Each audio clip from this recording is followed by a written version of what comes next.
Hello friends, আজ আমরা জেনে নেব joint sentences with noun clause using when ব্যবহার করে কিভাবে আমরা সেন্টেন্স জয়েন করব এবং নাউন ক্লজ গঠন করব জেনে নেব। দেখো, হোয়েন তোমরা জানো যে সময়, টাইম বোঝাতে ব্যবহৃত হয়।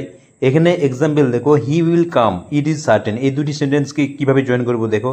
হি will come, it is certain, সে আসবে এটা নিশ্চিত। এটা বলতে কোনটা, মানে কখন সে আসবে, এটা সময় বোঝাচ্ছে। ইট দেখো এখানে সাবজেক্ট হিসেবে ব্যবহৃত হয়েছে, ইটের পরিবর্তে আমরা ক্লজটি বসাবো। ইট এখানে দেখো দ্বিতীয় সেন্টেন্সের সেকেন্ড সেন্টেন্সের সাবজেক্ট হিসেবে বসেছে, ক্লজটি আমরা সাবজেক্ট হিসেবে বসাবো। হোয়েন দিয়ে শুরু করব। When first sentence, he will come is certain, it উঠে যাচ্ছে কারণ ইটের পরিবর্তে আমরা ক্লজটি এখানে বসাচ্ছি, দিয়ে দুটি সেন্টেন্সকে জয়েন করলাম। Next example, she will come back, I don't know the time. এখানে দেখো she will come back, I don't know the time, এখানে দেখো সে ফিরে আসবে। I don't know the time, আমি সময় জানি না, কোনটা জানি না, সে কখন ফিরে আসবে। তাহলে এখানে দেখো নো ভার্বের পর আমরা ক্লজটি তৈরি করবো অবজেক্ট হিসেবে, আই ডোন্ট নো, তারপরে টাইম উঠে যাবে। টাইম বলতে কোনটা বোঝাচ্ছে যে কখন সে ফিরে আসবে, আমরা হোয়েন বসাচ্ছি টাইমের পরিবর্তে। When she will come, when she will come back, এটা লেখা হয়নি। Next question, he will arrive at a certain time, that is the question. এখানে দেখো সে একটি নির্দিষ্ট সময়ে ফিরে পৌঁছাবে, দ্যাট ইজ দ্য কোশ্চেন। এখানে কোশ্চেনটি কি, কখন সে পৌঁছাবে।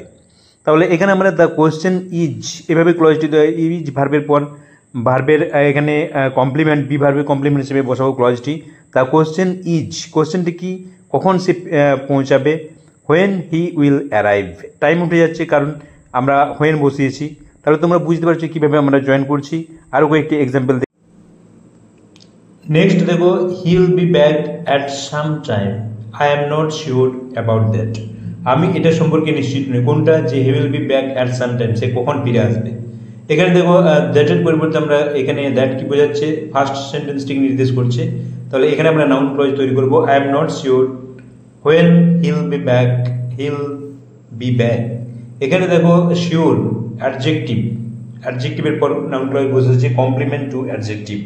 আবার দেখো, the wedding should take place, they quarrel over the time, বিবাহ অনুষ্ঠান হওয়া উচিত বা ঘটবে। They quarrel over the time, তার সময়ের পর ঝগড়া করেছিল, মানে সময় নিয়ে ঝগড়া করেছিল। এখানে টাইম দেখো কোন সময় নিয়ে, যে ওয়েডিং শুড টেক প্লেস, কখন বিবাহটা ঘটবে। দে কোয়ারেল ওভার, তাহলে এখানে টাইমের পরিবর্তে আমরা নাউন ক্লজ তৈরি করবো, দে কোয়ারেল ওভার। হোয়েন বসাবো, হোয়েন দিয়ে ফার্স্ট